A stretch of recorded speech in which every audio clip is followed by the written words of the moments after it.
This is the Soul-Filled Sisterhood podcast, and I'm your host, Nicole Burgess, licensed marriage and family therapist and an empowerment coach for women. The information shared in this podcast is not a substitute for seeking help from a licensed mental health professional. Now here is today's episode. Episode 85. Before I dive into today's episode, if you think that perfectionism has been holding you back in your business or life, or you even just struggle with some of the symptoms of perfectionism, maybe you're not even sure, go out to NicoleBurgessCoaching.com/perfectionist. Find out the 10 signs you might be a perfectionist today. Well, ladies, I know back in episode 81, I was talking with my friend Tamara, and we kind of hinted around we've got something in store for you. Well, we've been working really hard behind the scenes and are getting much closer to telling you what it is and what we're so excited to share it. But you'll need to stay tuned for next week's episode to hear our big announcement. So until then, here is today's episode. Well, welcome, sisters. All right, as promised, here is another episode with my friend Tamara Powell. We stated in episode... I'm sorry, I just totally cut you off. Had to happen. No, I'm just so excited to jump in. We stated in episode 81 that the end of the month for the next 8 months, we're going to come together to discuss some of the topics of personal blocks that either you and I have struggled with in the past and or our clients they may struggle with as being a female entrepreneur. And so, ladies, if you don't know who Tamara is, she's a licensed therapist, a university psychology instructor, and an empowerment coach who believes life should be lived as a journey that is, quote, anything but ordinary. Her work is specialized to help individuals break free from toxic cycles of distress, dysfunction, and dissatisfaction with life that is created when you're trying to live according to someone else's rules. And we know that so doesn't work. And only by living what she calls radical autonomy can one obtain soul-nourishing relationships and a sense of true life purpose and inner peace. And I cannot wait to dive into our topic today, Tamara. Me too. I'm super excited. I should say me neither. Well, what we want to talk about today is really us living beyond what we kind of call labels or constructs that we were either raised in or we've learned about, these sort of things. And I know in episode 83, Jack O'Keefe and I, we touched upon this topic, like you're more than your name. And Tamara and I want to go deeper into this topic today. So this is what we're going to talk about. I can't wait.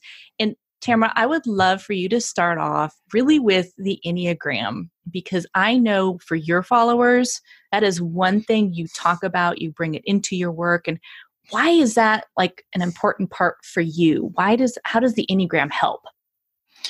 So, yeah, you're right. It's my favorite, but my kids tease me. You can't even say a sentence without bringing up someone's type.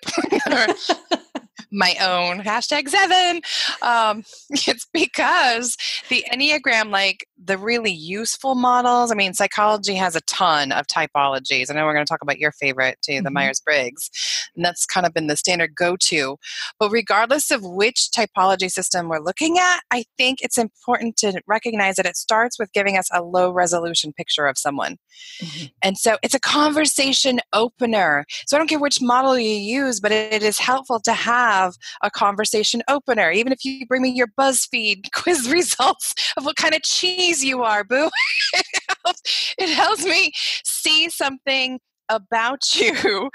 And that the Enneagram, I don't know if the Myers-Briggs does this, you'll have to speak to this later, Nicole, but the Enneagram offers me as a clinician an opportunity to see between what's underneath someone's operant conditioning or what culture or the environment has put in there, and also their nature. So there's this kind of underwritten assumption within the Enneagram wisdom that you're not your box. I am not just the type 7 box that I put myself in. It's what I identify with most, but that's just a starter.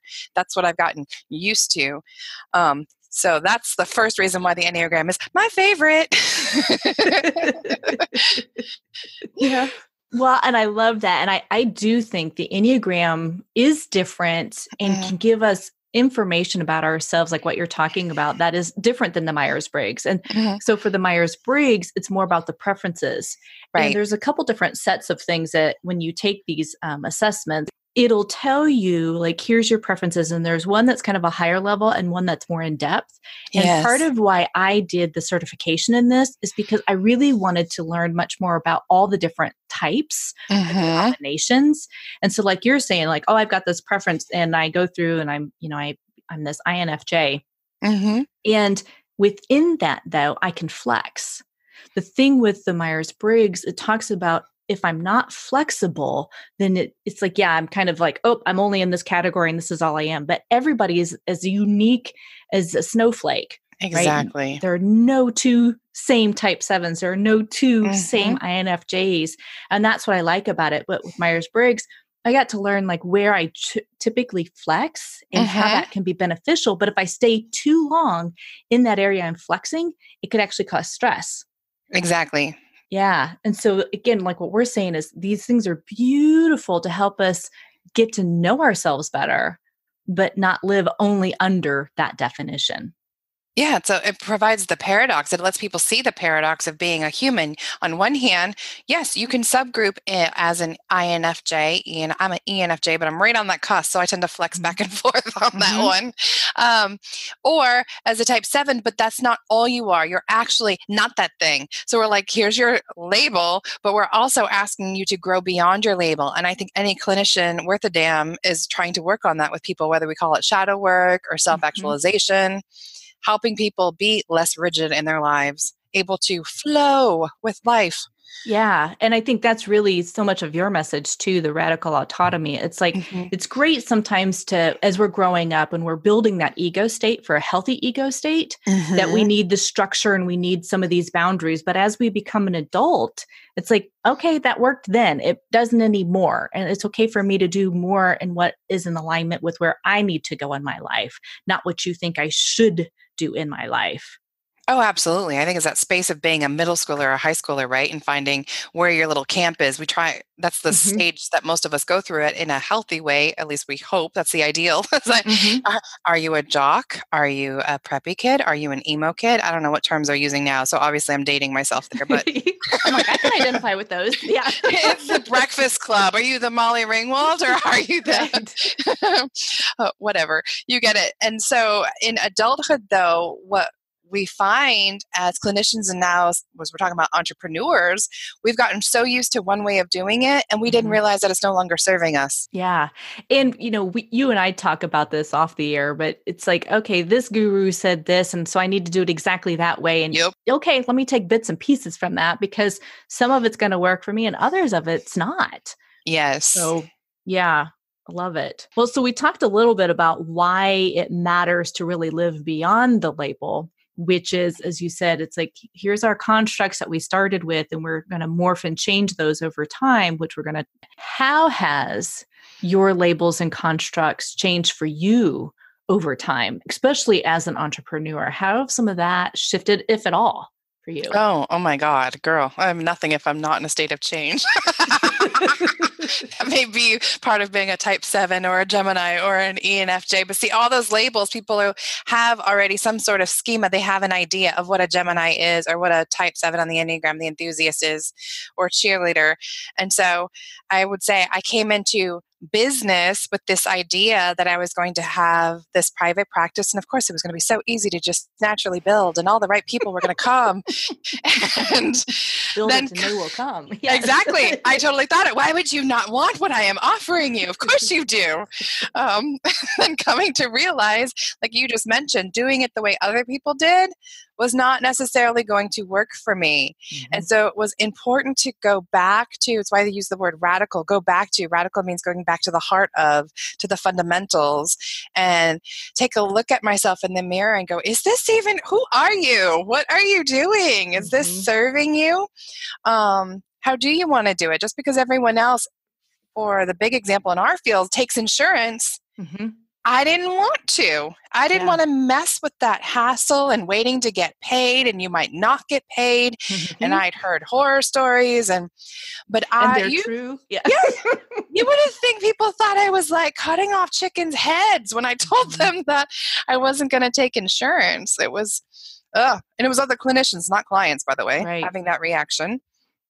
Right. And then realizing, starting out in a certain niche and going, yeah, I still like that, but I don't want to focus all of my time on that.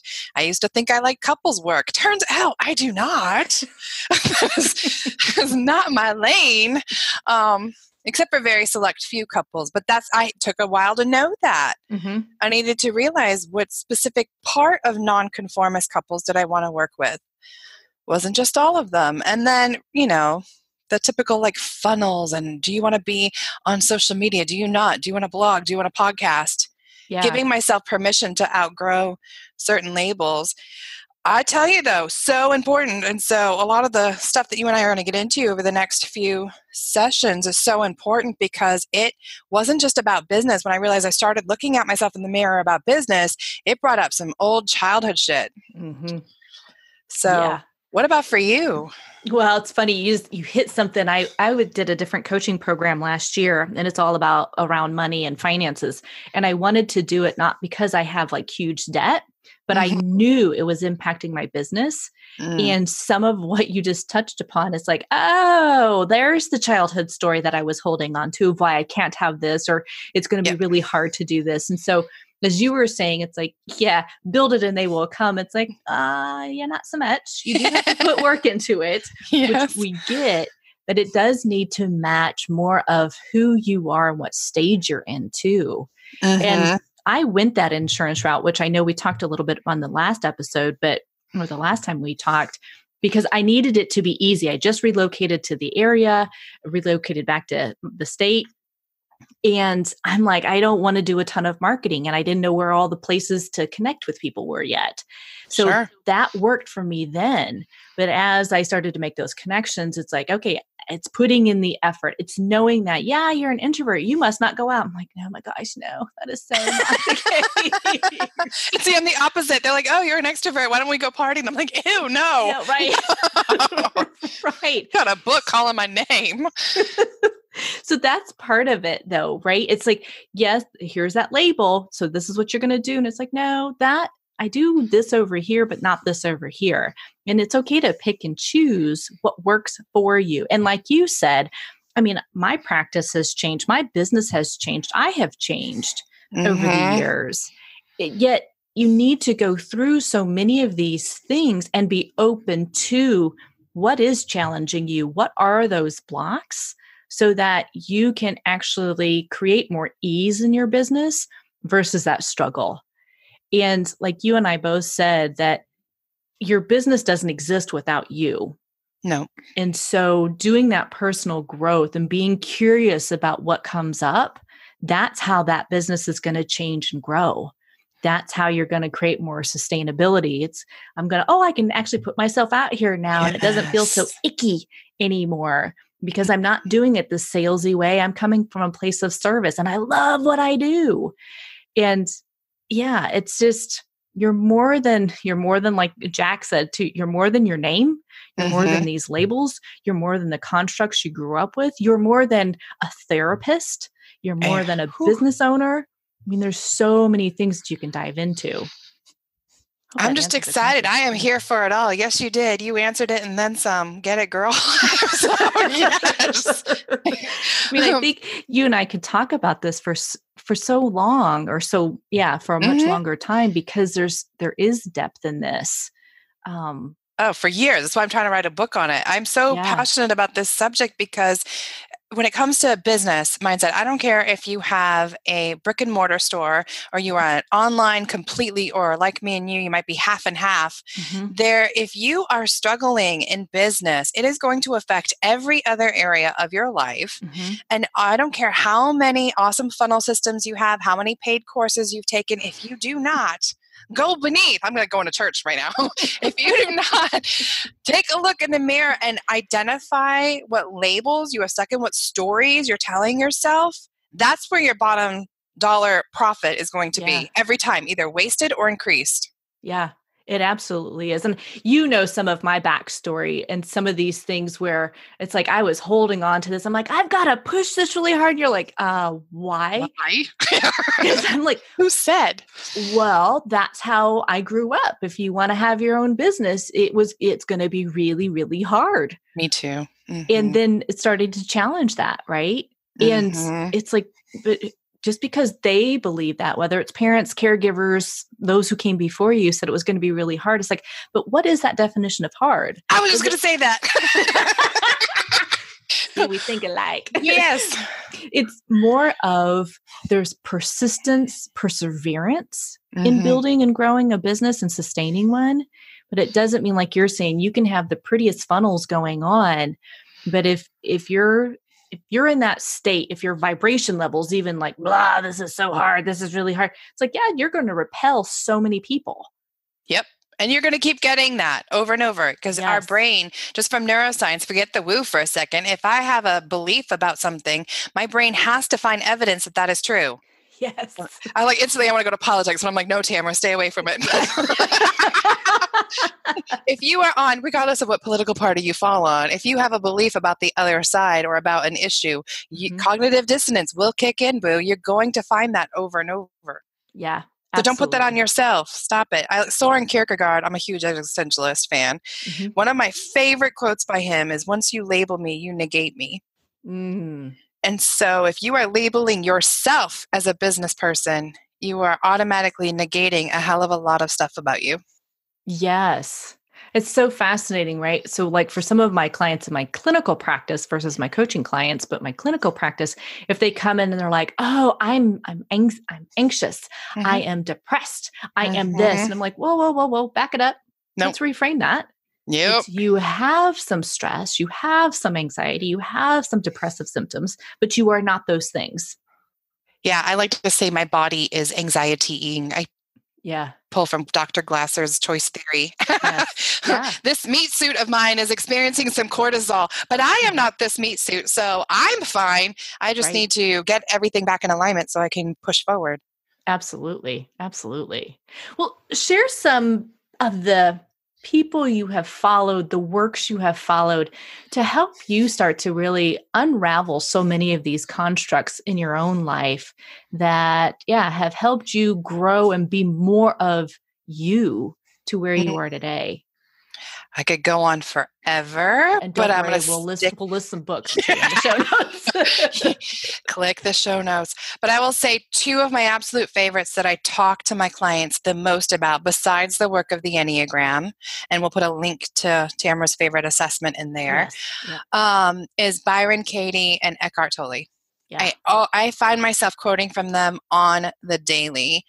And so to break it down briefly, the work of Byron Katie helps with the practicality of getting out of your head fast. It helps me go, wait a minute, what the hell did you just tell yourself? So she's got those famous 4 questions, and she's got apps. So, I mean, you could take it for free with you, worksheets. I often will bring one out in the middle of a session when I can see that a client is stuck anywhere. I'm like, what's the belief underneath of this? What are you telling yourself? And we just like let them vent until I go, oh, bingo. That's a powerful, profound belief.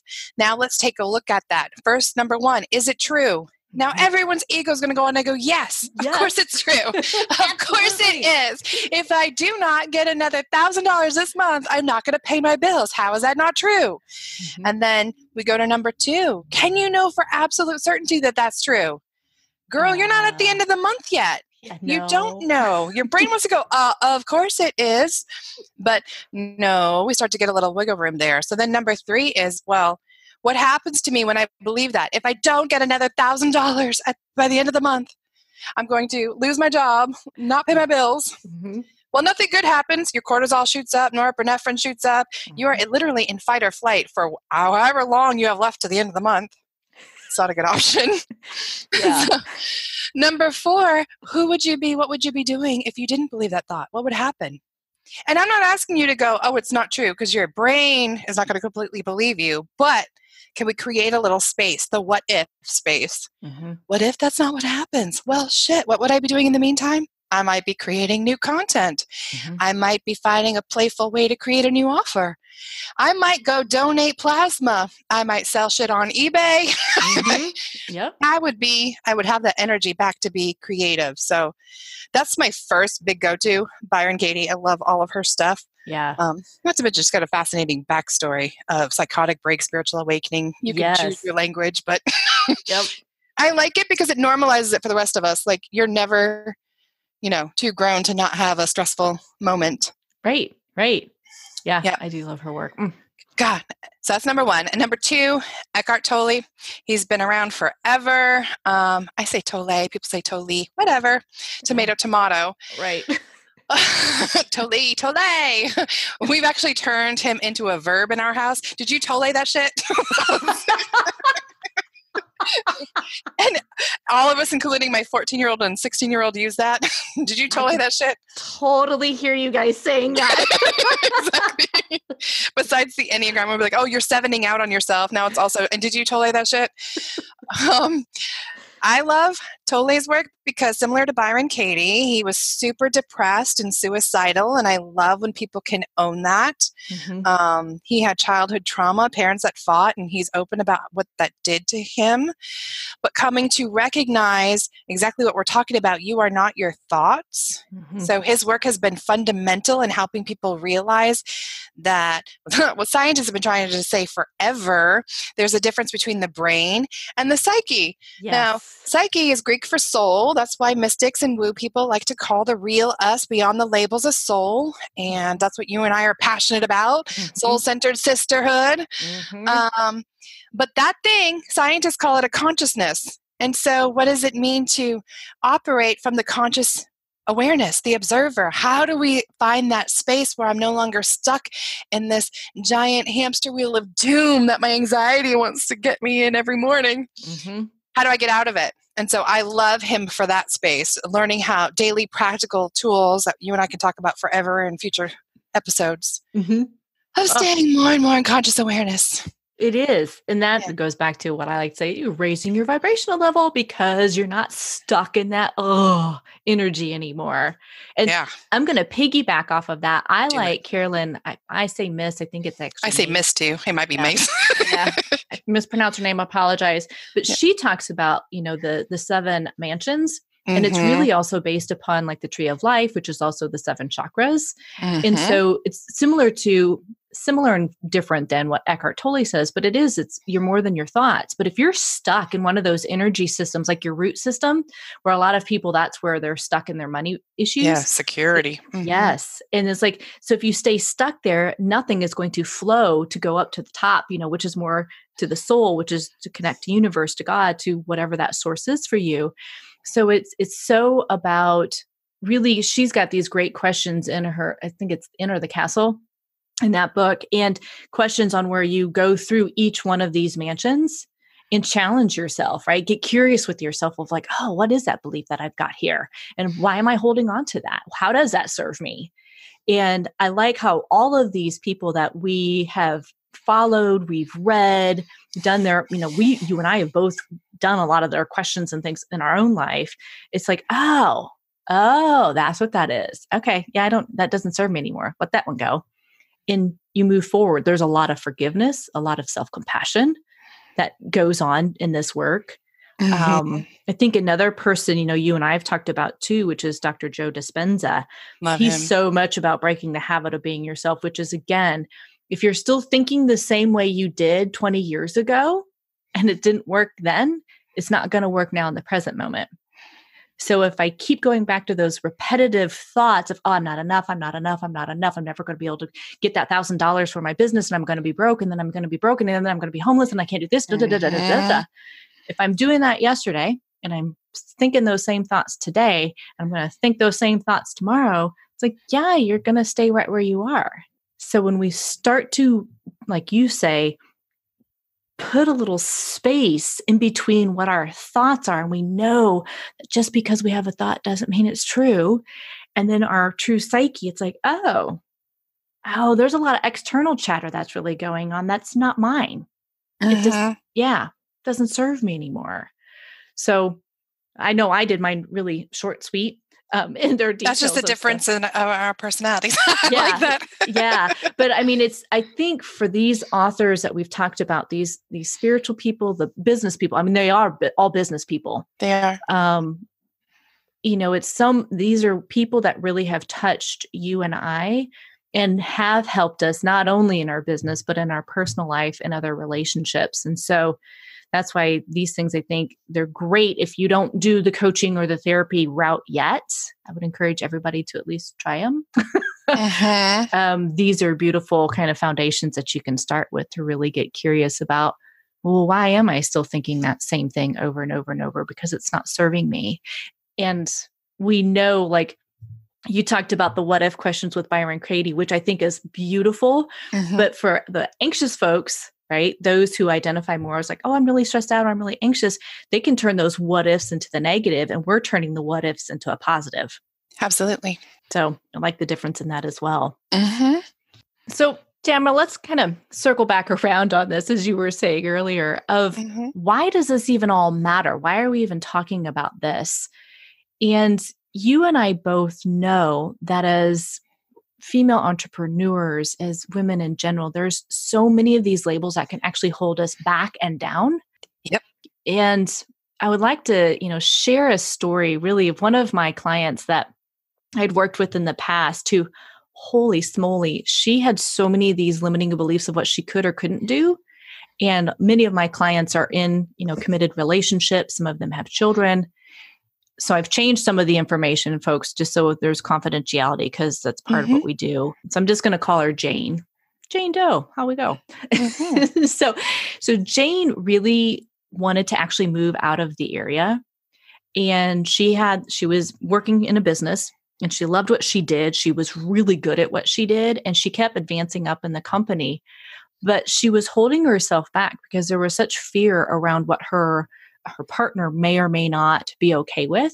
And instead of talking about that with him, just like, oh, I just can't do this, I'm not sure, Finally, we got to this space where, and then she was even worried about like her children, and because it's like, oh, if we do move, then my kids are going to have to change schools and friends, and would they be okay with this?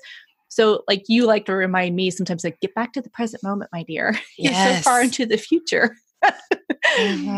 That it was being able to say, all right, where are you at right now? And why is this moving, this other promotion, so incredibly important to you? And she could go through, she could name it, because she actually had other people out there in the state that she wanted to move to. She had connections out there. She knew that this promotion would actually give them more financial freedom. It actually would give her more challenges inside the company too, because she was getting kind of bored. And she could also role model to her children that it's okay to ask for what you want. It's powerful. Yeah. So when we really slowed the conversation down, she chatted with her partner, who was totally all for it. They had to figure out some things here locally to sell off some different stuff to kind of tidy up. And she actually went out to go visit a friend in the state she was going to. It was so funny. She's like, and I just sent an email to the company, and they said they wanted to talk to me when I got out there. And she took a risk. Of course, it happens. Synchronicity, flow. Totally. So she got out there. She did this interview. They actually created a position specifically for her based upon the skills and what she wanted to do for the company. But she wouldn't have gotten there had she not examined the story she was telling herself. Exactly. And I get this is a story more about somebody who is working for somebody else versus what we're talking about being an entrepreneur, but the concepts are the same. And every one of those small steps came back to staying in the present moment. Like you said, examine those stories and take those small steps to get outside that comfort zone to go after your bigger dreams that you have. Absolutely. I was just thinking about every time for me as a woman that I've been frustrated as a mother or a lover or a businesswoman. It has come down to something I was telling myself about me. It really was either a label or a limitation, and they're almost one and the same. Yeah. Well, because as we were saying at the beginning of the conversation, those labels can become a limitation. And almost every time. INFJ only does this. A type 7 only does this. It's like, no.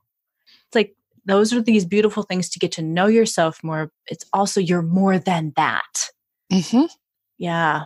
So yeah, it's so fun. I think it's fun. It can be really messy when you're looking at those stories and you're trying to dissect them and unravel them and step outside of them. That can be a messy journey, but in my opinion, it is so worth it every single time.